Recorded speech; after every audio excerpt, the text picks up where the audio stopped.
칼 융은 언젠가 제가 처음 읽었을 때 제 숨을 멎게 만든 문장을 남겼습니다.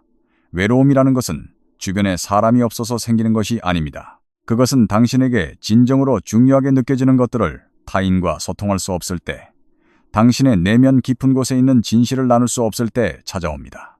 단순히 혼자 있기 때문에 외로운 것이 아니라 타인에게 이해받지 못하기 때문에 외로운 것입니다. 이 두 가지 사이에는 아주 거대한 심연과도 같은 차이가 있습니다. 만약 지금 이 순간 당신의 가슴 속에서 무언가 조용히, 그러나 명확하게 움직이거나 쿵 하고 내려앉는 느낌을 받았다면 당신은 이미 이 이야기가 진짜로 무엇을 말하고자 하는지 온몸으로 알고 있는 것입니다. 어쩌면 당신은 그동안 스스로에게 그저 내가 내향적인 사람일 뿐이라고, 요즘 너무 바빠서 그렇다고 사람들은 원래 시간이 지나면 변하고 자연스럽게 멀어지는 것이라며 그것이 그저 인생이 흘러가는 당연한 이치라고 타일러 왔을지도 모릅니다. 물론 그러한 이야기들 중 일부는 사실일 수도 있습니다. 하지만 당신이 애써 덮어두려 했던 그 모든 표면적인 이유들 아래에는 완전히 다른 무언가가 꿈틀거리며 일어나고 있습니다. 대부분의 사람들이 평생 동안 단 한 번도 들어보지 못하는 이야기, 당신의 주변 사람들이 결코 그 이름을 불러줄 수 없는 이야기입니다. 왜냐하면 그들 자신조차 자기 내면에서 그것을 마주할 용기를 내본 적이 없기 때문입니다. 당신은 단순히 친구들을 잃은 것이 아닙니다. 당신의 내면 깊은 곳에서 어떤 거대한 무언가가 깨어나기 시작한 것입니다. 그리고 그 새로운 각성을 도저히 감당할 수 없었던 과거의 관계들이 자연스럽게 당신의 삶에서 떨어져 나가기 시작한 것뿐입니다. 당신이 그들에게 잘못했기 때문이 아닙니다. 당신에게 어떤 문제가 생겼거나 당신이 사회적으로 실패했기 때문도 결코 아닙니다. 그것은 오직 당신이 과거의 관계들이 맺어졌던 옛날 버전의 당신 자신을 이미 훌쩍 넘어서서 성장해버렸기 때문입니다. 칼 융은 자신의 진료실에서 그를 마주보고 앉아있던 수많은 실제 사람들에게서 이러한 현상이 일어나는 것을 생생하게 목격했습니다.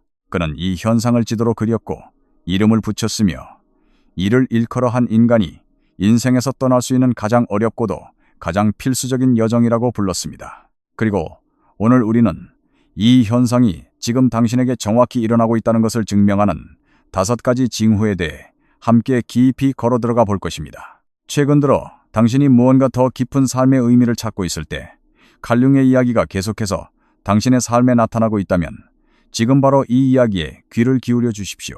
이 공간은 오직 단 하나의 이유로 존재합니다. 바로 이 진실을 마주할 준비가 된 사람들에게 닿기 위해서입니다. 부디 끝까지 함께 해주십시오. 지금부터 이어질 모든 단어들은 오직 당신만을 위해 쓰인 것입니다. 첫 번째, 왜 진짜 당신의 모습이 어떤 사람들을 그토록 불편하게 만드는가? 당신에게 한 가지 묻고 싶습니다. 불과 몇 년 전 수많은 모임과 회식 자리에서 당신이 어떤 모습이었는지 기억하십니까? 사람들의 기대에 맞춰 적절한 타이밍에 웃음을 터뜨리던 그 방식, 상대방의 이야기에 열성적으로 고개를 끄덕이던 그 모습, 방 안에 있는 모든 사람들이 편안함을 느낄 수 있도록 그 누구도 진짜 당신이 가진 날카로운 모서리나 깊이를 느끼지 않게 하려고 거의 무의식적으로 방이 분위기에 맞춰 당신 자신을 깎아내고 변형시켰던 그 모습 말입니다. 당신은 그 일이 꽤 능숙했습니다. 어쩌면 아주 탁월하게 그 역할을 해냈을지도 모릅니다. 특히나 남의 시선을 중시하고 집단 속에서의 조화를 개인의 감정보다 우선시하는 한국 사회에서 당신은 남들의 눈치를 보며 분위기를 맞추는데 완벽한 전문가였을 것입니다. 융은 그것을 페르소나라고 불렀습니다. 그리고 그는 페르소나가 결코 거짓말이나 악하거나 부끄러운 것이 아니라는 점을 매우 신중하게 지적했습니다.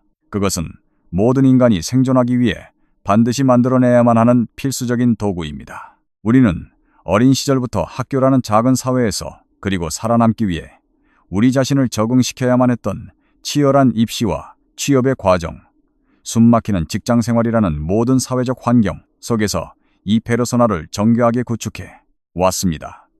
페르소나는 우리가 세상에 보여주는 얼굴입니다. 우리가 연기하는 역할이자 아주 일찍부터 우리 내면의 어떤 부분은 세상에 받아들여질 수 있고 어떤 부분은 영원히 숨겨져야 하는지를 철저하게 학습한 우리 자신의 인공적인 버전입니다. 융은 이렇게 적었습니다.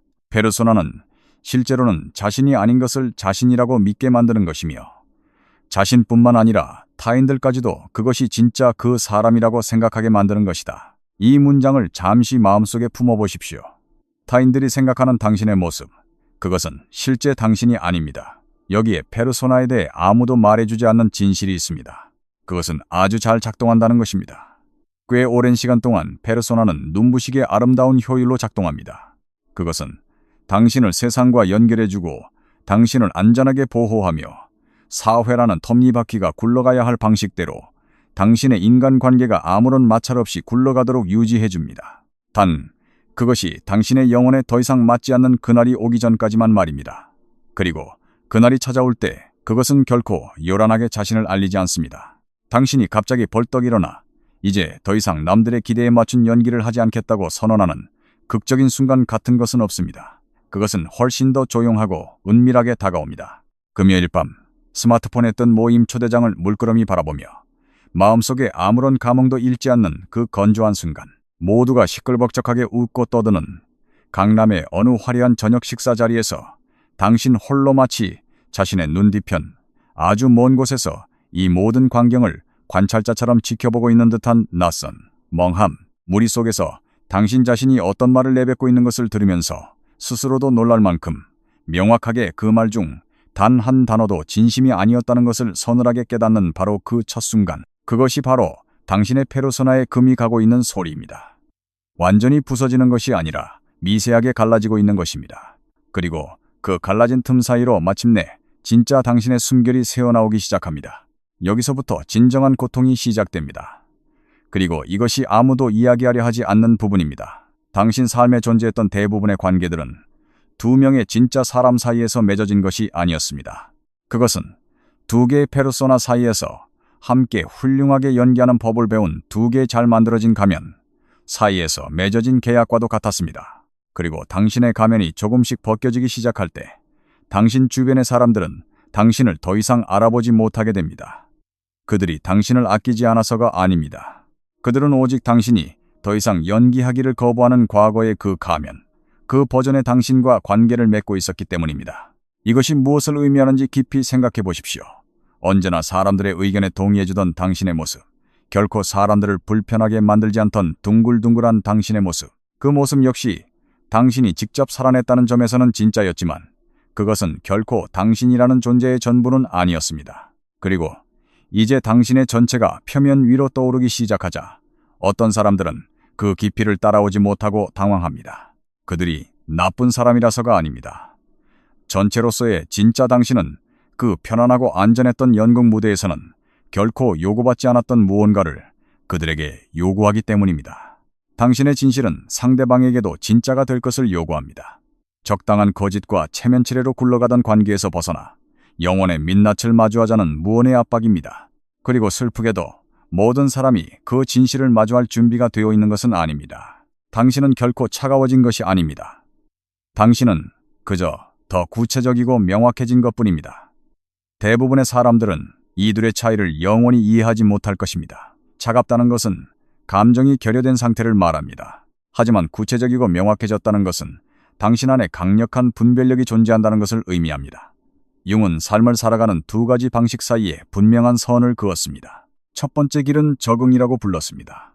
세상이 당신의 모서리에 찔려 아파하지 않도록 당신의 모서리를 부드럽게 갈아내고 마모시키는 과정입니다. 수많은 한국인들이 부모님의 기대 사회적 체면 남들과 비슷한 속도로 살아가야 한다는 압박감에 짓눌려 평생을 이 적응의 단계에 머무릅니다. 그리고 그들에게는 아무런 잘못이 없습니다. 하지만 융이 말한 두 번째 길은 개성화라는 길입니다. 그것은 부모나 사회의 기대에 의해 형성된 버전이 아니라 수년 동안 세상에 보여주어도 안전하다고 학습된 조립된 페르소나가 아니라 그 모든 껍데기 아래에 존재하는 실제의 당신, 완전하고 구체적인 한 명의 고유한 개인으로 피어나는 과정입니다.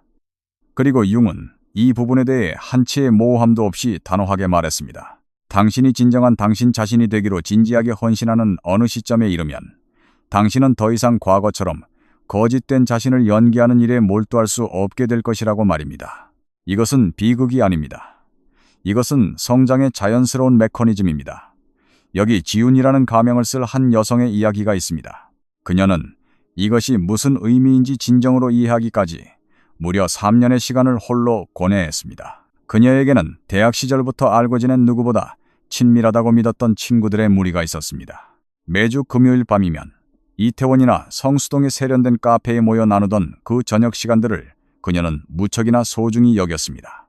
그러나 어느 해 그녀의 내면에서 무언가 거대한 것이 움직였습니다. 한때 그녀의 영혼을 채워주는 것 같았던 친구들과의 대화가 점차 의미 없는 텔레비전의 백색 소음처럼 들리기 시작했습니다. 불쾌한 것이 아니라 그저 텅 비어 있다고 느껴졌습니다.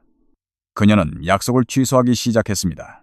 그리고 정중히 초대를 거절했습니다. 단단했던 친구 그룹은 서서히 갈라지기 시작했습니다. 친구들은 지윤이 교만해졌다거나 차가워졌다거나 변했다고 수군거렸습니다. 하지만 실제로 일어나고 있던 일은 그들의 설명보다 훨씬 더 단순하고 동시에 훨씬 더 기이한 것이었습니다. 그녀는 난생 처음으로 진정한 자기 자신과 만나고 있었던 것입니다. 10년 동안이나 그녀의 삶을 너무도 매끄럽게 지탱해 주었던 그 훌륭한 페르소나가 이제는 더 이상 그녀의 영혼에 맞지 않게 된 것뿐이었습니다. 만약 칼융이 이 광경을 보았다면 그는 그것을 상실이라고 부르지 않았을 것입니다.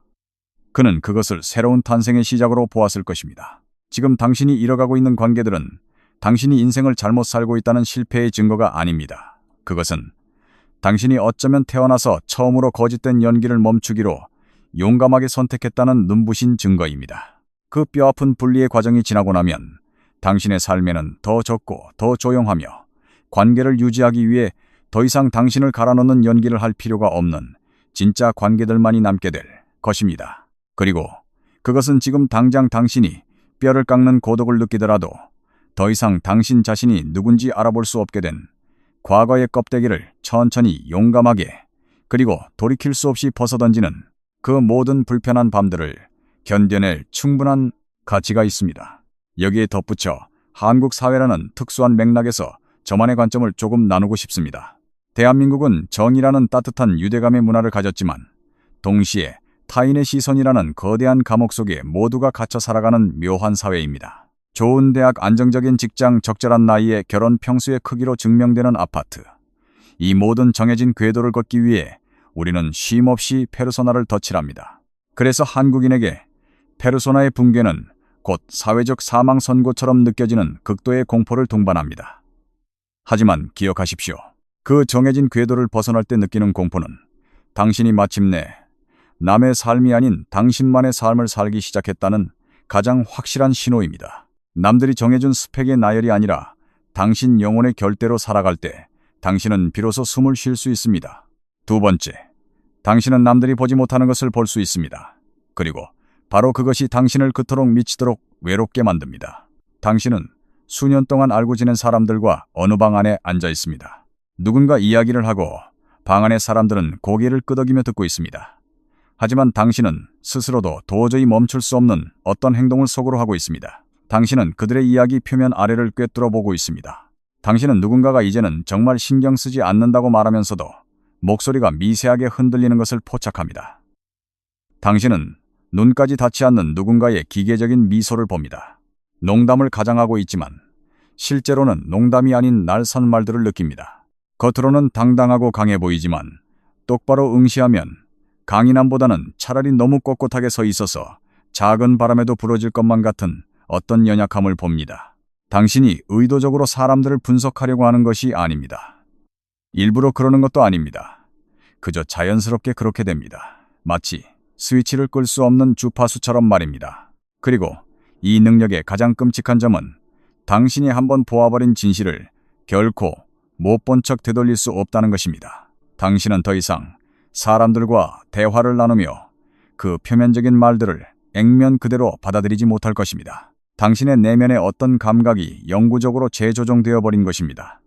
그리고 이 맑고 투명한 인식의 재조정은 아무도 당신에게 경고해주지 않았던 혹독한 대가를 수반합니다. 너무 많은 것을 볼 수 있게 되면 보지 못하는 척하는 것이 그 무엇보다 가장 고통스러운 노동이 되기 때문입니다. 융은 이것을 가리켜 그림자 투사라고 명명했습니다. 그리고 이 개념을 한번 이해하고 나면 당신은 타인들에게서뿐만 아니라 당신 자신에게서도 이 그림자 투사가 끊임없이 일어나는 것을 보지 않을 수 없게 됩니다. 융은 이렇게 적었습니다. 타인에게서 우리를 짜증나게 하는 모든 것들은 우리 자신을 이해할 수 있는 길로 우리를 안내한다. 이 말을 아주 쉬운 언어로 풀어보겠습니다. 너무 어둡거나 너무 수치스럽거나 혹은 사회적으로 너무 불편하다는 이유로 우리가 스스로 거부하고 억압하고 마음속 깊은 곳에 묻어버린 우리 자신의 파편들은 결코 그냥 사라지지 않습니다. 그것들은 지하로 스며듭니다. 우리의 무의식 속으로 숨어듭니다. 그리고 그곳에서 그것들은 아주 구체적이고 교묘한 통로를 통해 기어이 밖으로 탈출할 길을 찾습니다. 그것들은 다른 사람들의 모습으로 나타납니다. 물리적인 의미가 아니라 심리적인 의미에서 말입니다.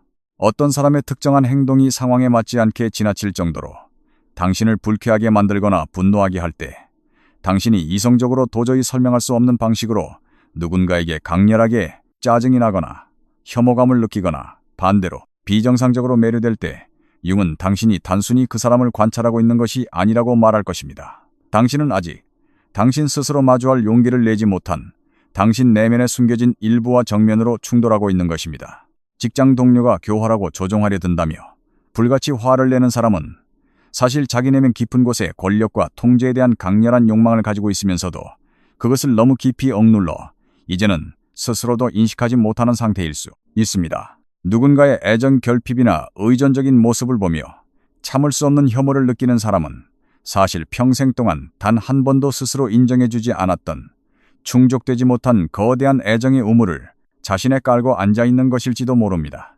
이러한 그림자 투사는 모든 방향으로 작동합니다. 부정적인 쪽으로도 작용하지만 긍정적인 쪽으로도 작용합니다. 당신이 누군가를 지나치게 우상화할 때, 단순한 존경을 넘어선 맹목적인 동경의 눈빛으로 누군가를 바라볼 때, 당신은 종종 당신 스스로가 이미 가지고 있지만 아직 당신의 것이라고 감히 주장할 용기를 내지 못한 빛나는 잠재력을 그들에게 투사하고 있는 것입니다. 자, 이제 이 현상이 어떻게 당신의 뼈저린 고립과 연결되는지 말씀드리겠습니다. 당신이 이 그림자 투사가 작동하는 방식을 꿰뚫어 보기 시작하면 사람들을 경험하는 당신의 방식은 영구적으로 변해버립니다. 당신은 눈에 보이는 행동 뒤에 숨겨진 보이지 않는 감정의 건축물을 보게 됩니다. 당신은 분노 뒤에 숨은 상처를 보고 타인을 향한 맹렬한 비난 뒤에 숨은 두려움을 보며 경멸 뒤에 숨겨진 지독한 갈망을 봅니다. 하지만 세상의 모든 사람들이 자신의 그런 밑바닥까지 낱낱이 들여다보이기를 원하는 것은 아닙니다. 대부분은 자신의 상처와 그림자를 들키고 싶어 하지 않습니다. 당신이 그들에게 그 어떤 지적을 하지 않더라도 당신이 무언가 눈치챘다는 사실에 대해 단 한마디도 입 밖으로 꺼내지 않더라도 그저 당신이 그 자리에 존재한다는 사실 자체만으로도 당신은 일종의 거울이 됩니다. 그리고 어떤 사람들은 그 거울을 견딜 수 없이 불편해할 것입니다. 그들은 이유를 설명할 수 없는 발가벗겨진 느낌을 받을 것입니다. 당신이 불편하지만 왜 불편한지 그 근원을 명명할 수 없을 것입니다. 그리고 결국 그들 스스로도 이유를 모른 채 당신으로부터 슬금슬금 뒷걸음질치며 멀어지기 시작할 것입니다. 당신은 아무것도 잘못하지 않았습니다. 당신은 그저 무의식 상태에 머물러 있는 사람들이 당신 곁에서 편안하게 잠들어 있기에는 너무 깨어있는 사람이 되어버린 것뿐입니다. 칼융 자신도 이 통찰력 때문에 엄청난 대가를 치러야만 했습니다. 수년 동안 칼융은 지그문트 프로이트에게 가장 완벽한 학문적 후계자이자 가장 가까운 영혼의 동반자였습니다. 프로이트는 융을 자신의 황태자라고 불렀습니다. 그들은 함께 여행을 다니고 서로의 꿈을 열정적으로 분석했으며 지적이고 감정적인 우정의 절정에 달하는 서신을 수년 동안 끊임없이 주고받았습니다.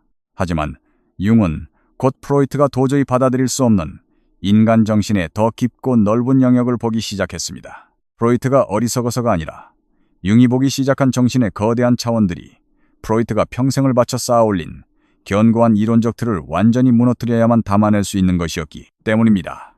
융은 그들의 관계가 허용하는 것보다 훨씬 더 멀리 더 깊이 내다보고 있었습니다. 그리고 융이 자신이 본 것을 숨기지 않고 명확하게 말하기 시작했을 때 이미 너무 많은 것을 보아버려 거짓말을 할 수 없게 된 자의 투명함으로 진실을 입 밖에 냈을 때 그것은 그에게 모든 것을 잃게 만들었습니다. 프로이트는 융과의 관계를 잔인하게 단절했습니다.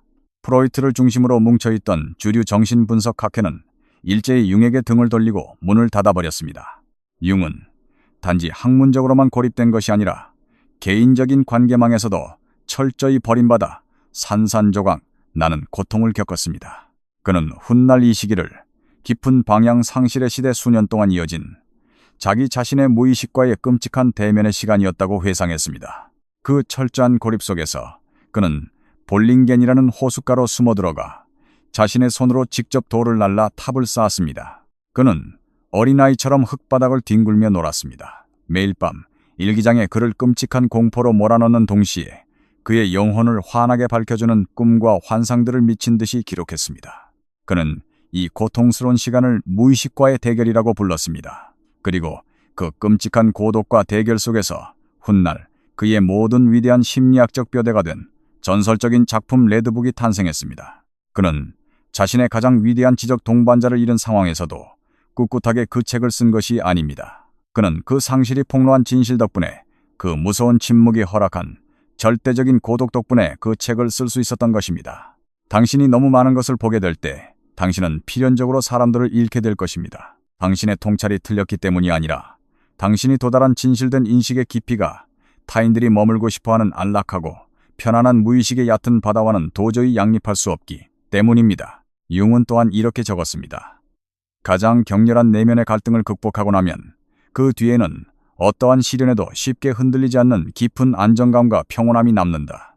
당신이 지금 이 방향 잃은 혼란 속에서, 당신이 온전히 선택하지 않은 이 고립 속에서 묵묵히 쌓아 올리고 있는 것은 결코 타인이 빼앗아갈 수 없는 단단한 영혼의 성벽입니다. 그것은 인스타그램의 좋아요나 피상적인 사회적 인기가 아닙니다. 그것은 타인에게 쉽게 이해받는 얕은 위로도 아닙니다.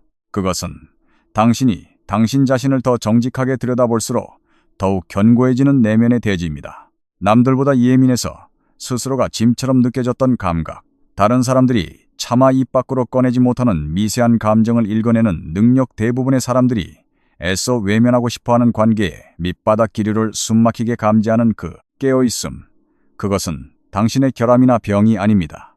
이렇게 생각해 보십시오. 당신이 지금 너무 많은 신호를 받아들여서 미칠 것 같은 것이 아닙니다. 당신은 그저 쏟아지는 그 거대한 진실의 신호들을 압도당하지 않고 차분히 처리할 수 있는 강력한 내면의 건축물을 아직 완성하지 못한 것뿐입니다. 당신이 해야 할 일은 그 신호를 끄기 위해 귀를 막는 것이 아닙니다. 그 신호를 오롯이 담아낼 수 있는 거대한 그릇을 당신 안에 빚어내는 것입니다. 그리고 당신이 지금 느끼고 있는 이 지독한 외로움, 당신의 맑은 인식이 당신을 편안한 무의식의 무리들 밖으로 쫓아냈다는 그 서글픈 감각은 결코 우주가 당신에게 내리는 벌이 아닙니다. 그것은 좌표입니다. 그것은 지금 당신이 인생의 지도 위에서 어느 낯설고 신성한 곳에 서 있는지를 정확하게 알려주는 이정표입니다. 지금 바로 댓글에 110일이라는 숫자를 남겨주십시오. 융이 평생 동안 탐구했던 심오한 상징의 체계 속에서 110일은 인간이 경험하는 진정한 자기인식의 첫 번째 순간을 상징합니다. 타인에게서 발견했던 수많은 빛과 어둠이 결국 내 안에도 살아 숨쉬고 있다는 것을, 내가 그토록 외면하고 싶었던 내 안의 그림자가 저 사람의 얼굴을 하고 나타났다는 것을 비로소 뼈저리게 인정하게 된 바로 그 찰나의 순간 말입니다. 만약 당신이 누군가를 꿰뚫어 본 직후 당신 안에서도 그와 똑같이 외면하고 싶었던 모습을 발견하고 소스라치게 놀란 적이 있다면 110일은 바로 당신의 영혼을 위한 숫자입니다. 이곳에 그 숫자를 남겨 당신이 깨어난 이 첫 순간을 영원히 각인시키십시오. 이쯤에서 저만의 시선을 하나 더 하고 싶습니다. 현대 한국 사회, 특히 소셜미디어가 지배하는 이 사회는 철저하게 남에게 보여주기 위한 삶을 강요합니다. 인스타그램에 필터 씌워진 행복한 사진들, 유튜브에 과장된 성공 스토리들은 우리의 그림자를 더욱 짙고 어둡게 만듭니다. 우리는 타인의 포장된 삶을 보며 분노하고 시기하면서 사실은 나 역시 저렇게 완벽하게 보이고 싶다는 억눌린 그림자를 투사합니다. 이 그림자 투사가 가장 심하게 일어나는 곳이 바로 한국의 혐오 문화일지도 모릅니다. 나와 다른 것을 인정하지 못하고 맹렬히 비난하는 그 기저에는 나 역시 저렇게 내 욕망대로 자유롭게 살아보고 싶다는 깊은 한과 억압이 숨어 있습니다. 이 진실을 보는 눈을 가졌다는 것은 한국 사회에서 극심한 외로움을 의미하지만 동시에 군중의 광기에 휩쓸리지 않는 유일한 구원의 길이기도 합니다. 세 번째, 융이 신성하다고 불렀던 어떤 종류의 고독이 존재합니다. 세상은 당신이 태어난 순간부터 외로움에 대해 오직 한 가지 이야기만을 주입해왔습니다. 외로움은 문제이고 병의 증상이며 당신의 삶에 무언가 크게 잘못되었다는 결정적인 증거라는 것입니다. 외롭다면 더 노력해야 하고, 더 많은 모임에 나가야 하고, 더 매력적인 사람이 되어야 한다고 끊임없이 다그칩니다. 물론 어떤 상황에서는 이런 조언들이 완전히 틀린 것은 아닐 수도 있습니다. 하지만 칼 융은 세상이 당신에게 세뇌시켜온 그 모든 상식들을 정면으로 부수어버리는 진리를 남겼습니다. 그는 한 인간이 걸어갈 수 있는 가장 중요하고도 위대한 여정은 그 여정의 가장 결정적인 순간들에 이르러서는 결코 타인과 공유될 수 없다고 말했습니다. 그는 이렇게 적었습니다. 인생의 가장 위대한 특권은 진정한 자기 자신이 되는 것이다.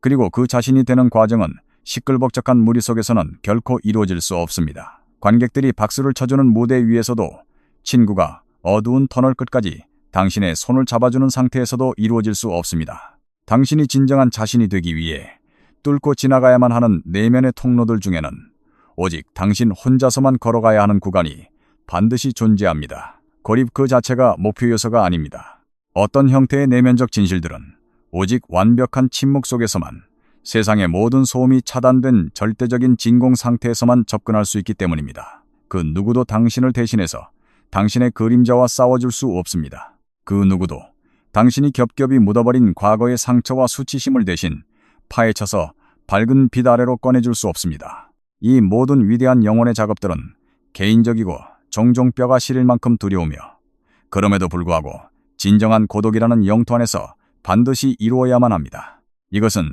누군가에게 거절당해서 겪는 비참한 외로움이 아닙니다.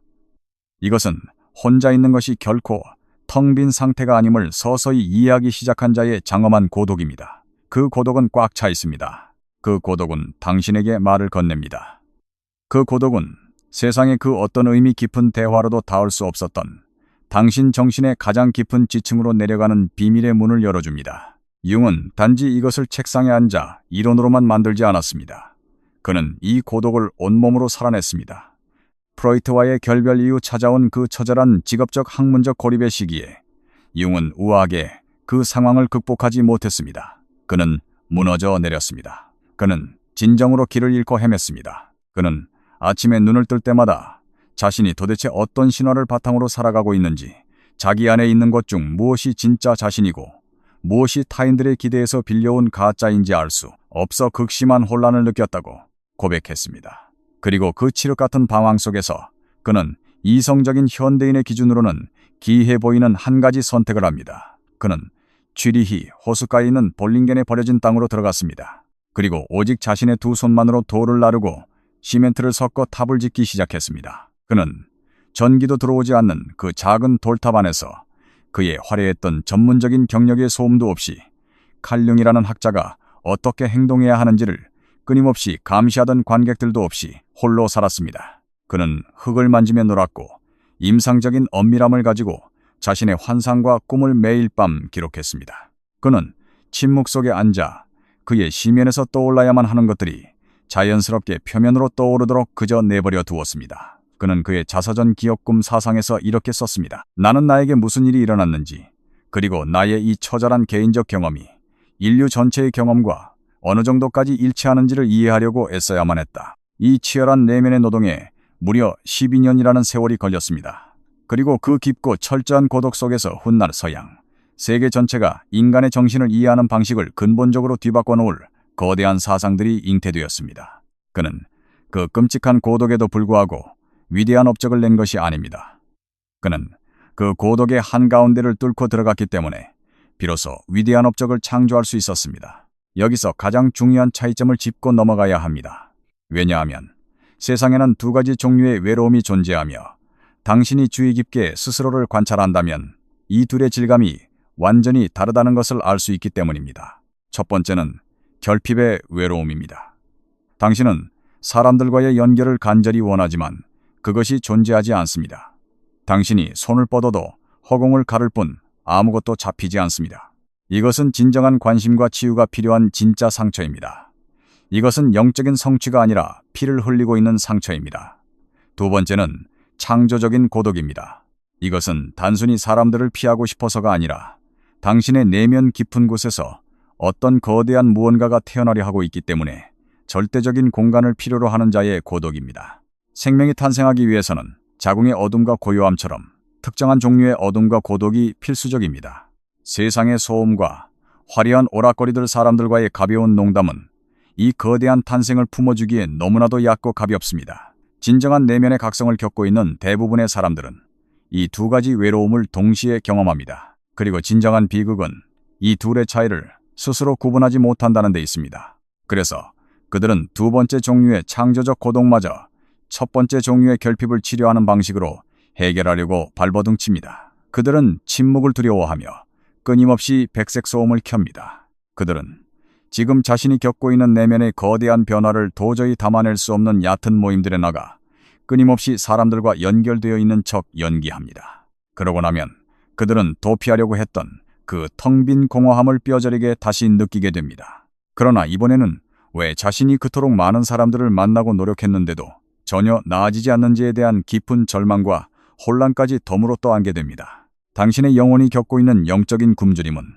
금요일 밤에 시끌벅적한 술자리나 끊임없이 울려대는 카카오톡의 알림으로 결코 채울 수 없습니다. 잠시 동안 당신의 시선을 분산시킬 수는 있겠지만 그 환상적인 소음의 파티가 끝나고 방에 혼자 남겨졌을 때 그 굶주림은 더 거대한 입을 벌리고 당신을 기다리고 있을 것입니다. 헨리 데이비드 소로는 이 진실을 정확히 이해했습니다. 그가 모든 사회적 삶을 등지고 월든 폰드의 깊은 숲속으로 걸어 들어갔을 때 사람들은 그가 현실을 도피하고 있다고 비난했습니다. 하지만 그는 이렇게 썼습니다. 내가 숲으로 간 이유는 오직 진실하고 의도적으로 살기 위해서였다. 그는 도망친 것이 아니라 선택한 것입니다. 타인들의 기대와 사회의 맹목적인 흐름에 떠밀려 살아가는 것을 멈추고 자신을 지켜보는 관객이 단 한 명도 없는 완벽하게 단순한 고립 속에서 자신이 진정 누구인지를 발가벗고 대면하기 위해서 말입니다.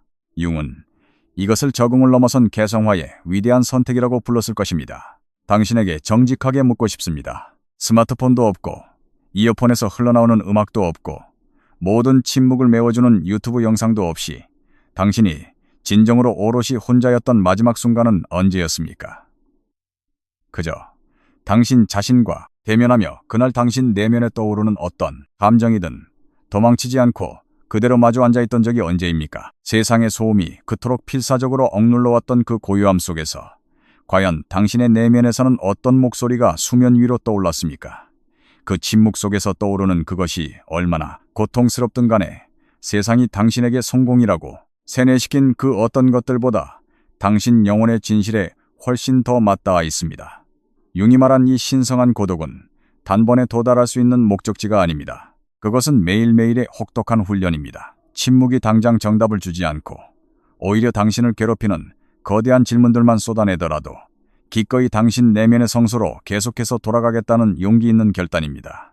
당신이 도망치지 않고 그 고독의 심연으로 계속해서 돌아간다면 어느 순간 그 끔찍했던 낯설음이 가장 편안한 안식처로 변하는 기적을 경험하게 될 것입니다. 당신의 세상에서 가장 도망치고 싶었던 그 어두운 방이 마침내 세상에서 가장 진실하고 온기 넘치는 공간으로 느껴지기 시작할 것입니다.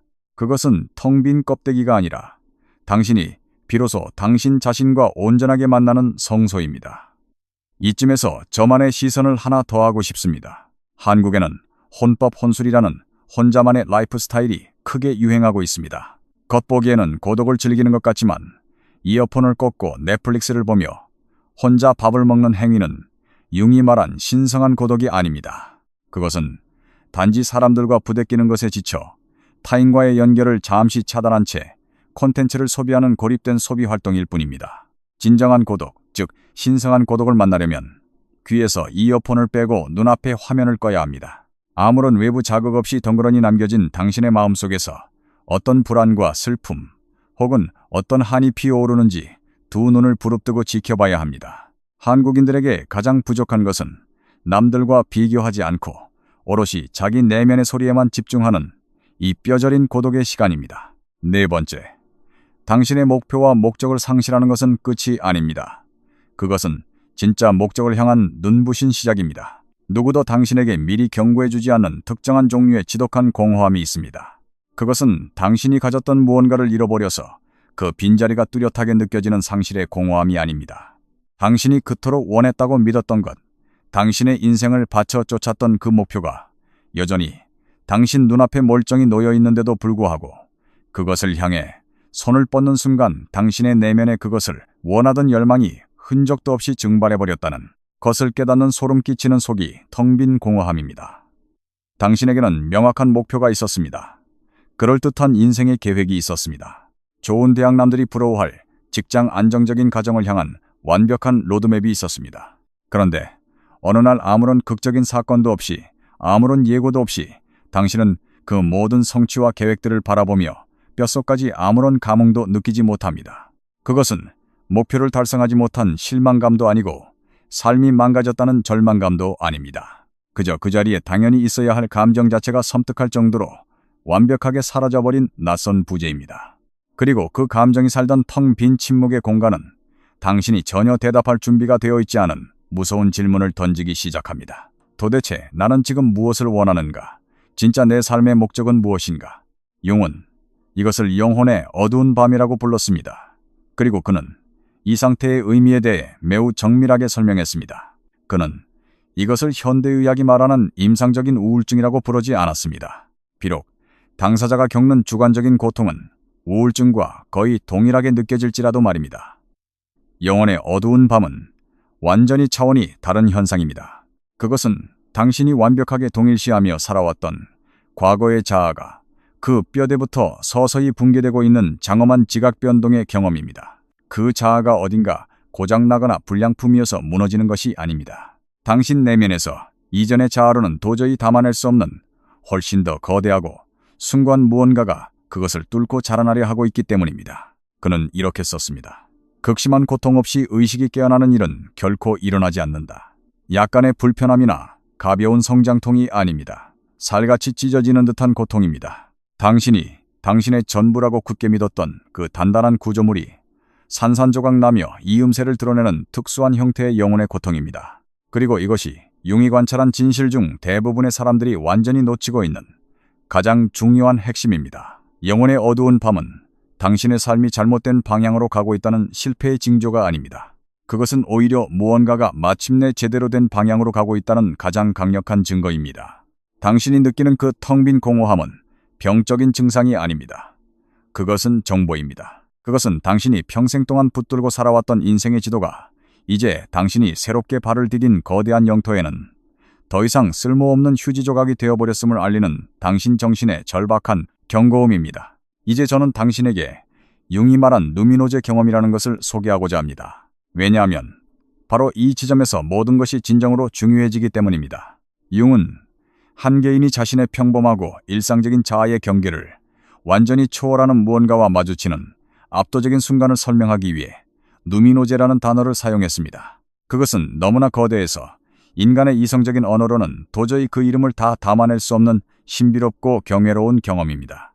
이 경험은 뼈를 깎는 깊은 고통과 상실을 통해 올 수도 있고 영혼을 산산조각 내는 한 곡의 음악을 통해 올 수도 있습니다. 피할 수 없는 죽음이나 이별을 통해서 올 수도 있고 당신 내면의 방향을 영구적으로 뒤틀어버리는 단 한 번의 깊은 대화를 통해서 올 수도 있습니다. 누미노제 경험을 한 후 인간은 결코 이전과 같은 사람으로 살아갈 수 없습니다. 서서히 변하는 것이 아닙니다. 그 즉시 근본적으로 그리고 영구적으로 완전히 다른 차원의 존재로 재탄생합니다. 그리고 그 강력한 조우 이전에 그들이 그토록 목숨 걸고 원했던 세속적인 목표들은 이제 그들을 깊은 혼란에 빠뜨릴 만큼 철저하게 그 힘을 잃어버립니다. 당신의 영혼을 송두리째 흔들어 놓은 그 거대한 경험을 한 후에는 당신이 예전에 바랐던 그 작고 초라한 욕망들로 결코 되돌아갈 수 없습니다. 이것이 바로 영혼의 각성을 겪고 있는 사람들이 기존의 사회적 관계망을 모조리 잃어버리게 되는 가장 흔하고도 필연적인 이유입니다. 그들이 겉보기에 유별난 사람으로 변해서가 아닙니다. 그들은 단지 자신의 삶을 관통해 지나간 그 누미노제 경험이 일어나지 않았던 것처럼 더 이상 거짓말을 하며 살 수 없게 되었기 때문입니다. 그들은 발밑에 대지가 통째로 뒤바뀌어 버렸는데도 아무 일도 없었다는 듯이 과거의 얄팍한 대화 속으로 돌아갈 수 없습니다. 인생의 진정한 의미가 무엇인지, 죽음과 삶의 경계가 무엇인지에 대해 밤새 피를 토하듯 고민하며 영혼의 밑바닥을 마주하고 돌아온 사람이 어떻게 다음날 아무렇지 않은 얼굴로 앉아 주말에 어느 식당이 맛있는지, 누가 어떤 차를 샀는지에 대한 껍데기 같은 대화에 진심으로 섞일 수 있겠습니까? 그 사람들이 틀린 것이 아닙니다. 그저 그 어떤 훌륭한 사회적 기술로도 메울 수 없는 거대한 영혼의 주파수 불일치가 발생한 것뿐입니다. 여기서 한국 사회의 평범한 30대 직장인 민수가명의 이야기를 들려드리고 싶습니다. 35 누가 봐도 안정적인 대기업에 다니고 있었고 꽤 괜찮은 아파트 전세를 구했으며 주말이면 골프나 캠핑을 즐기는 탄탄한 친구 그룹이 있었습니다. 이른바 한국 사회가 요구하는 정상 궤도에 완벽하게 안착한 삶이었습니다. 그러던 어느 날 올림픽대로에서 퇴근길에 교통사고가 났습니다. 다행히 치명적인 사고는 아니었지만 그는 꼼짝없이 병원 침대에 3주 동안 누워 있어야만 했습니다. 스마트폰을 보는 것도 지쳐 그는 수십 년 만에 처음으로 텅 빈 천장을 바라보며 오직 자기 자신의 생각들과 덩그러니 남겨지는 시간을 가졌습니다. 그 꼼짝할 수 없는 고요함 속에서 무언가가 무너져 내렸습니다. 그는 나중에 그것을 어떤 위대한 깨달음을 얻었다기보다는 눈앞을 가리고 있던 두꺼운 안대가 확 벗겨지는 느낌이었다고 회상했습니다.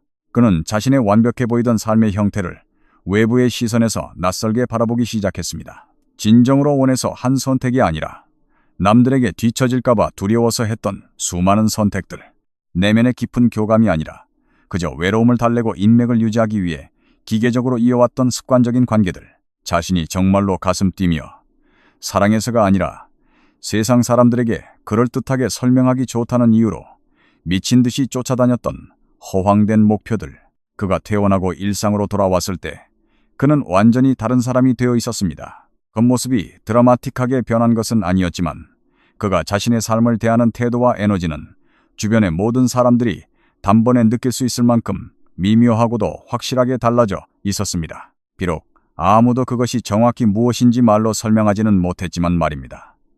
6개월 후 그의 친구들은 술자리에서 민수에게는 요즘 참 변했다고 섭섭함을 토로했습니다. 그들의 말은 틀리지 않았습니다.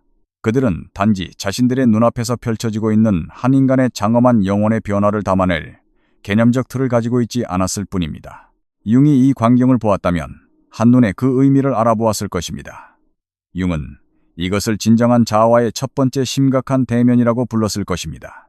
자아란 우리가 사회생활을 위해 인공적으로 만들어낸 성격들, 밑바닥에 흐르는 한 사람의 정신을 구성하는 더 깊고 영원한 차원을 의미합니다. 이 진정한 자아는 우리의 에고가 평생 동안 애써 쌓아 올리고 부수고 다시 세우는 그 모든 더섭는 것들 너머에서 꿋꿋하게 살아남는 영혼의 정수입니다. 이 거대한 자아가 당신의 삶에 본격적으로 접근하기 시작할 때 그것은 결코 부드럽고 다정하게 문을 두드리지 않습니다.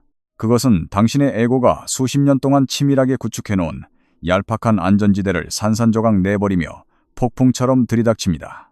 그리고 그 모든 낡은 껍데기들이 부서진 폐허 속에서 새로운 삶의 목적은 결코 엑셀로 정리된 인생 계획표처럼 명확하게 찾아오지 않습니다. 그것은 거부할 수 없는 중력처럼 다가옵니다. 아주 조용하게, 그러나 지독하게 끈질기게 당신과 똑같은 내면의 당김을 한 번도 겪어보지 못한 사람들에게는 도저히 논리적으로 설명할 수 없는 어떤 낯선 방향으로 당신의 영혼을 강렬하게 끌어당깁니다. 당신은 인생의 목적을 잃어버린 것이 아닙니다. 당신은 더 이상 이 세상에 존재하지도 않는 옛날 버전의 당신을 위해 만들어졌던 그 낡고 초라한 목적의 옷을 마침내 찢어버리고 훌쩍 자라버린 것입니다. 그리고 이 영혼의 성장통은 한가운데 서 있을 때는 미칠 듯이 고립되고 두렵게 느껴질지라도 한 인간이 겪을 수 있는 가장 심리적으로 건강하고 위대한 도약 중 하나입니다. 진짜 중요한 질문은 당신이 그 텅 빈 공허함이 주는 불편함을 견디지 못하고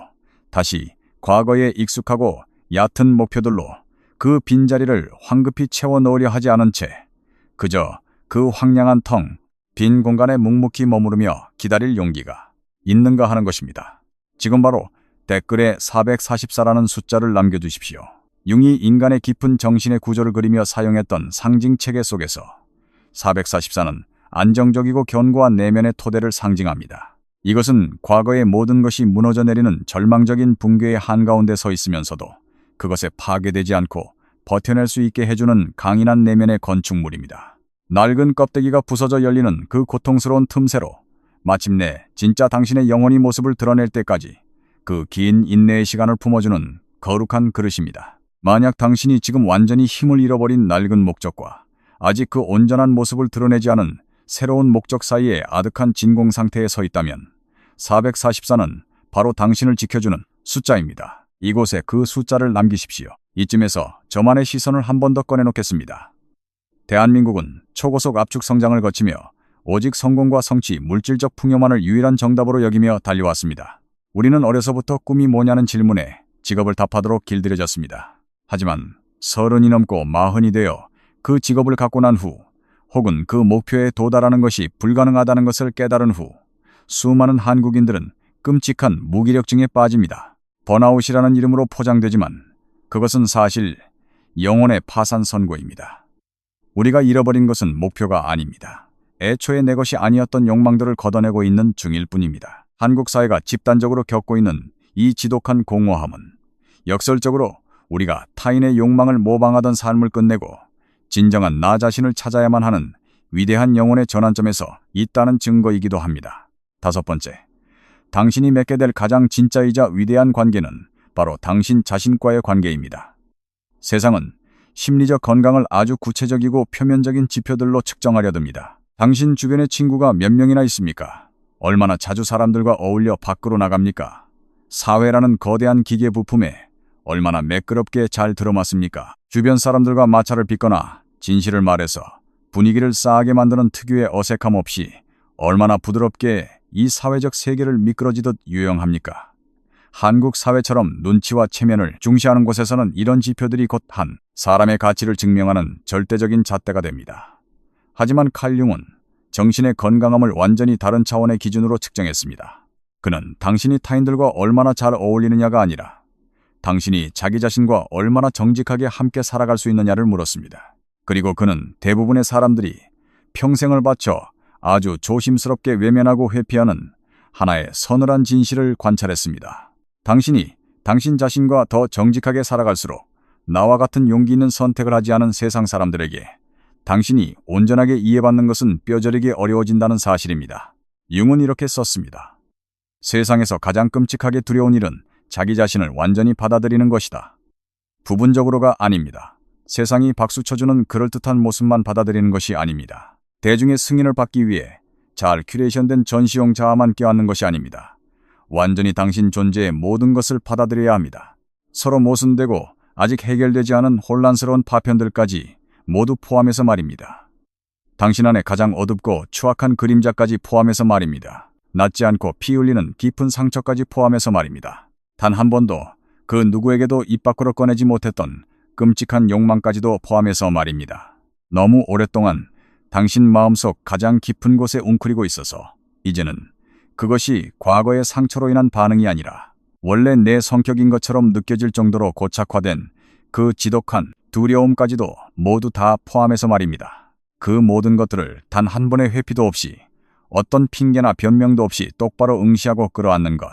융은 바로 이것을 완벽하게 발달한 한 인간의 삶이 이뤄내야 할 가장 핵심적이고 위대한 과업이라고 여겼습니다. 그리고 이것이 그토록 공포스러운 이유는 이 과정이 당신에게 어떤 막대한 것들을 포기하도록 강요하기 때문입니다. 당신이 당신 자신을 있는 그대로 완벽하게 받아들일 때 당신은 더 이상 당신이 이 세상에 존재할 가치가 있다는 것을 증명하기 위해 타인들의 승인과 칭찬에 목맬 필요가 없어집니다. 당신은 더 이상 쉽게 조종당하지 않는 사람이 됩니다.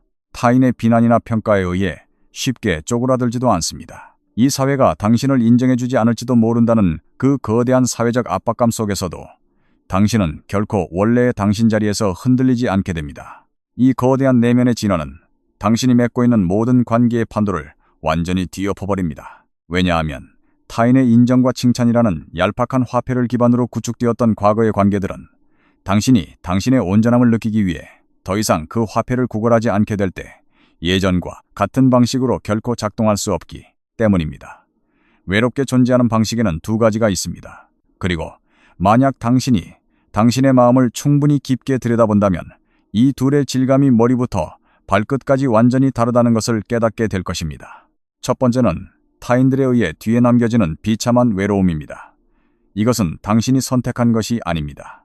주변 사람들이 당신이 따라갈 수 없는 방향으로 떠나버리거나 과거에 당신이 무너져 내리는 속도가 새로운 관계들이 형성되는 속도보다 훨씬 빠를 때 무방비 상태로 일어납니다. 이 종류의 홀로 남겨짐은 깊은 상처이며 그것은 당신의 아주 정직하고 따뜻한 위로와 관심을 받을 자격이 있습니다. 하지만 두 번째는 위험을 무릅쓰고 거룩한 존엄성을 가지고 스스로 선택한 고독입니다. 이것은 혼자 있다는 것이 텅 비어 있다는 것을 의미하지 않을 만큼 눈부시게 단단하고 풍요로운 내면의 세계를 발전시킨 자만이 도달할 수 있는 위대한 상태입니다. 텅 빈 집에서 홀로 금요일 저녁을 보내면서도 그것을 그저 억지로 견뎌내는 것이 아니라 그 시간 자체에서 진정한 영혼의 자양분을 얻어낼 수 있는 사람의 상태입니다. 융은 개성화라는 위대한 내면의 여정 속으로 진지하게 걸어 들어간 사람들은 점진적으로 이 놀라운 두 번째 상태로 전환할 수 있는 능력을 발달시킨다는 것을 관찰했습니다. 그들이 인간적인 연결을 더 이상 원하지 않게 되어서가 아닙니다. 그들은 여전히 타인과의 따뜻한 연결을 사랑하지만 자신이 진짜 살아있는 존재라고 느끼기 위해 타인의 존재를 강박적으로 필요로 하지 않게 되었기 때문입니다. 타인의 인정을 구걸하며 필요로 하는 상태에서 타인의 존재를 기꺼이 환영하지만 얽매이지는 않는 상태로의 전환, 그것은 인간의 정신이 겪을 수 있는 가장 조용하면서도 가장 경이롭고 중대한 변화입니다. 융이 너무나도 깊이 존경했던 시인 라이너 마리아 릴케는 젊은 시인에게 보내는 편지에서 정확히 이 위대한 내면의 영토를 가리키며 이렇게 썼습니다. 나는 당신에게 간곡히 부탁합니다. 당신의 마음속에 아직 해결되지 않은 모든 것들에 대해 인내심을 가지십시오. 그리고 그 질문들 자체를 사랑하도록 노력하십시오. 질문을 억지로 풀려고 하지 마십시오. 그 질문들을 안고 사랑하십시오. 외로움을 무언가로 고치려고 발버둥치지 마십시오. 외로움 속에 완전히 다르게 머무는 법을 배우십시오. 릴케는 자신의 외로움을 서둘러 해결하려 들지 않았습니다. 그는 그 처절한 고독 속으로 끝까지 걸어 들어가 그것을 두이노의 비가라는 인류 역사상 가장 위대한 시로 승화시켰습니다. 그는 자신의 외로움을 너무나도 깊고 치열하게 살아냈기에 그 척박한 고독의 땅은 독일어권 문학에서 가장 숭고한 시가 자라나는 기름진 토양이 되었습니다. 융은 이것을 가리켜 개성화가 뿜어낼 수 있는 가장 완벽하고 궁극적인 표현이라고 불렀을 것입니다. 상처가 어떻게 인간을 구원하는 가장 위대한 도구로 변모하는지를 보여주는 기적 말입니다. 자, 이제 이 모든 이야기에 흩어진 퍼즐 조각들을 하나로 묶어줄 마지막 진실입니다. 개성화는 아무것도 필요로 하지 않고 그 누구의 도움도 받지 않는 찔러도 피 한 방울 안 나오는 완벽하고 자급자족하는 기계 같은 인간이 되는 것이 결코 아닙니다. 그것은 목표가 아닙니다. 융은 인간으로서 그런 상태에 도달하는 것이 애초에 불가능하다는 것을 누구보다 잘 알고 있었습니다. 개성화의 진정한 목표는 훨씬 더 미묘하고 깊은 층위에 있습니다.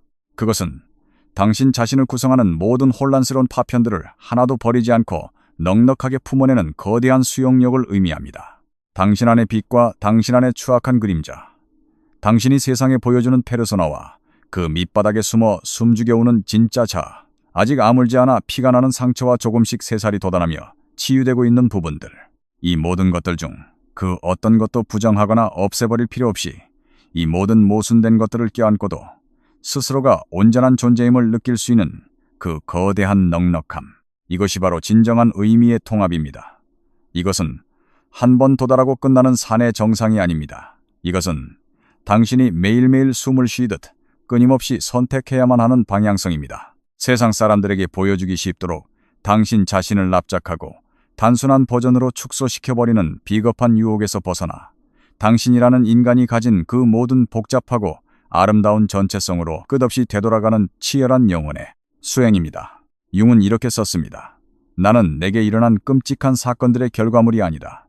나는 내가 되기로 스스로 선택한 존재다. 세상이 당신에게 가한 폭력이 당신이 아닙니다.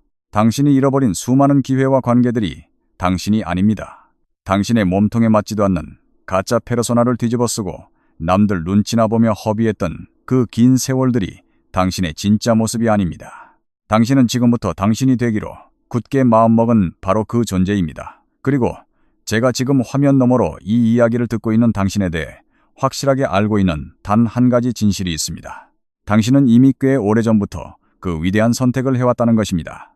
비록 당신 스스로가 그것을 설명할 마땅한 언어를 찾지 못해 혼란스러웠을 때조차도 그 선택이 겉보기에는 세상에서 모든 것을 잃고 뒤처지는 실패처럼 보였을 때조차도 당신 주변의 사람들이 왜 당신이 예전에 그 빛나던 모임에서 자꾸만 숨어들고 사회적으로 용인되는 수준 이상으로 왜 그렇게 혼자만의 방구석에 고립되어 있는지 도저히 이해하지 못하고 당신을 비난했을 때조차도 당신은 아주 천천히, 그리고 때로는 뼈가 깎이는 고통 속에서 고집스럽게 당신 자신을 선택해왔습니다.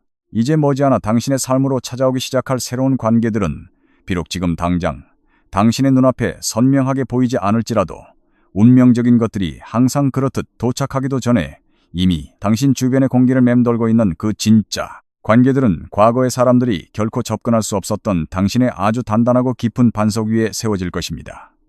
가짜 페르소나가 아닙니다. 억지로 꾸며낸 연기가 아닙니다. 아주 조용하게 황소 고집처럼, 그리고 결코 뒤로 돌이킬 수 없이 점점 더 뚜렷해지고 있는 진짜 당신 말입니다. 그것은 결코 아무것도 아닌 것이 아닙니다.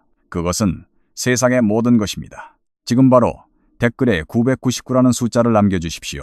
융이 수많은 고대 전통에서 끌어올려 인간의 깊은 정신의 구조 위에 그려넣은 상징의 언어 속에서 999는 완벽한 완성을 상징합니다. 낡고 고통스러웠던 한 주기의 완벽한 종결, 그리고 이제 막 눈앞에 펼쳐질 새로운 차원의 문턱에 섰음을 의미합니다. 이것은 끝이 아닙니다. 이것은 진정한 의미에서의 준비됨입니다. 과거에 죽어버린 당신과 지금 이 순간에도 이미 찬란하게 피어나고 있는 중인 미래의 당신 사이, 그 정확하고 팽팽한 경계선 위에 당당하게 서 있는 장엄한 순간입니다. 만약 당신 내면의 어떤 지혜로운 감각이 다음에 어떤 세계가 펼쳐질지 아직 그 이름을 정확히 부를 수는 없지만, 어쨌든 과거의 한 챕터가 완벽하게 끝을 맺어가고 있다는 것을 직감하고 있다면 999는 바로 당신을 위한 영혼의 도장입니다. 이곳에 그 숫자를 남기십시오. 이 숫자가 당신의 거대한 탄생의 위대한 전환점을 쾅하고 찍어 표시하게 하십시오. 한국이라는 치열한 용광로 속에서 각자 도생하며 살아가는 우리는 늘 스스로가 부족하다고, 남들보다 뒤처졌다고 채찍질합니다. 하지만 이제는 그 채찍을 내려놓아야 할 때입니다. 그 깊은 고독 속에서 당신이 빚어내고 있는 것은 세상의 잣대로는 측정할 수 없는 영혼의 금맥입니다. 마지막으로 칼융 이생의 마지막을 보내며 그의 낡은 일기장에 남겼던 제가 당신의 마음에 영원히 꽂아두고 싶은 문장이 하나 있습니다. 아름다움이든 공포든 당신에게 다가오는 그 모든 것들이 그저 당신을 통과해 흘러가도록 내버려 두십시오. 그리고 그저 계속해서 걸어가십시오. 세상의 그 어떤 감정도 결코 영원한 마지막은 아닙니다. 그는 누군가를 값싼 위로로 달래주기 위해 이 말을 한 것이 아닙니다. 그는 자신이 평생 동안 두 눈으로 똑똑히 목격한 진실을 그저 덤덤하게 보고하고 있었을 뿐입니다. 자신이 직접 그 지옥과 천국을 온몸으로 뚫고 지나온 삶의 증언입니다. 인간이 겪을 수 있는 가장 깊고 무서운 방향 상실의 어두운 터널을 통과하고 있는 수많은 사람들과 마주 앉아 그들의 피 끓는 고통을 수십 년 동안 지켜본 사람만이 가질 수 있는 서늘한 확신을 담은 말입니다. 그 무엇도 마지막이 아닙니다. 지금 당신을 짓누르고 있는 이 숨막히는 고립감도 마지막이 아닙니다. 당신의 삶을 지탱하던 거대한 목적이 사라져버린 그 휑한 공허함도 끝이 아닙니다. 오랜 우정이 산산조각 나고 남은 그 서글픈 침묵도 영원하지 않습니다. 당신이 더 이상 과거의 당신도 아니고, 그렇다고 아직 미래의 당신으로 완전히 피어나지도 못한 채 서 있는 이 기이하고 기분 나쁜 중간지대도 결코 당신 인생의 마지막 종착역이 아닙니다. 그 어떤 고통도 당신의 영혼을 가두는 마지막 단어가 될 수 없습니다. 당신은 잃어버린 친구들과 멀어진 인간관계에 대한 의문을 품고 이 이야기를 듣기 시작했습니다. 하지만 만약 지금 제 목소리와 단어들이 당신 영혼의 가장 정확하고 깊은 곳을 울렸다면, 당신은 이 이야기가 끝나는 지금 완전히 차원이 다른 거대한 질문을 품고 있을 것입니다. 훨씬 더 거대하고 훨씬 더 조용하며 영원히 베일듯이 정직한 질문 말입니다. 그리고 당신의 내면에서 일어난 이 질문의 전환은 결코 작고 사소한 것이 아닙니다. 이 전환이야말로 이 모든 기나긴 여정의 진정한 핵심이자 유일한 목적이었습니다. 당신은 아주 오랫동안 이 무거운 짐을 홀로 등에 짊어지고 걸어왔습니다. 당신의 내면 가장 깊은 곳에서 어떤 거대하고도 신성한 지각 변동이 일어나고 있다는 그 직감, 당신을 둘러싼 이 얕고 소란스러운 세상은 당신이 겪고 있는 이 성스러운 붕괴를 설명해줄 어떤 언어도 가지고 있지 않다는 그 뼈아픈 깨달음, 당신이 지금껏 살아왔던 사람들에게 박수받던 과거의 그 익숙한 삶의 껍데기가 이제는 당신의 비대해진 영혼을 담기에 너무나도 옹졸해져서 숨이 막힌다는 그 자각, 당신이 그 실체를 완벽하게 설명할 수는 없지만 도저히 모른 척하고 외면할 수는 없는 어떤 깊고 신비로운 목적지를 향해 당신의 영혼이 맹렬하게 끌려가고 있다는 그 끈질긴 감각 말입니다. 기억하십시오. 당신은 지금 길을 잃은 것이 아닙니다. 당신은 당신의 영혼이 가야 할 가장 정확한 나침반을 찾은 것입니다. 단지 그 나침반이 가리키는 목적지가 짙은 안개에 휩싸여 아직 당신의 시야에 그 완벽한 모습을 온전히 드러내지 않았을 뿐입니다. 지금 바로 댓글에 777이라는 숫자를 남겨주십시오. 만약 지금 당신의 가슴속에 차오르는 감정이 과거의 화려했던 시절을 잃어버린 것에 대한 싸구려 미련이나 슬픔이 아니라 무언가 훨씬 더 고요하고 웅장한 자기인식이라면 내 영혼의 성장을 위해 반드시 부서져야만 했던 것들이 제때 부서지고 새롭게 태어나야 할 것들이 고통스럽게 피어나고 있다는 위대한 섭리를 온몸으로 인정하는 것이라면 777은 바로 그 거룩한 수용의 상태를 증명하는 우주의 도장입니다. 이곳에 777을 남겨 당신 영혼의 위대한 맹세를 기록하십시오. 구독 버튼을 누르시고 당신과 같은 주파수를 가진 영혼들이 모인 이 깊고 경이로운 여정에 계속해서 동참해 주십시오. 그리고 만약 당신의 주변에 이 험난하고 눈부신 개성화의 길을 아무도 알아주지 않는 깊은 침묵 속에서 홀로 묵묵히 걸어가고 있는 누군가가 떠오른다면 주저하지 말고 이 이야기를 그들에게 공유해 주십시오. 이것을 그들의 삶을 평가하는 설명서나 섣부른 조언으로 건네지 마십시오. 그저 아주 맑게 닦인 영혼의 거울로서 건네주십시오. 왜냐하면 때로는 한 인간이 칠흑 같은 어둠 속을 헤매는 다른 인간에게 베풀 수 있는 가장 위대하고도 눈물겨운 구원은 그들이 뼈저린 고립감에 질식하기 직전에 바로 그 정확한 순간에 당신도 나처럼 그 미칠 듯한 깊이를 견뎌내고 있다는 묵직한 공감의 거울을 말없이 비춰주는 것뿐이기 때문입니다. 당신이 지금 이 순간 이 낯선 목소리에 귀를 기울이고 있는 것은 결코 우연이 아닙니다. 당신은 당신 스스로 짐작하는 것보다 훨씬 더 위대한 진실에 가까이 다가가 있습니다. 부디 멈추지 말고 그 위대한 걸음을 계속해 주십시오. 당신의 영혼이 이끄는 그 길의 끝에는 당신이 평생을 찾아 헤매던 진짜 당신이 두 팔을 벌리고 기다리고 있을 것입니다. 계속 앞으로 나아가십시오.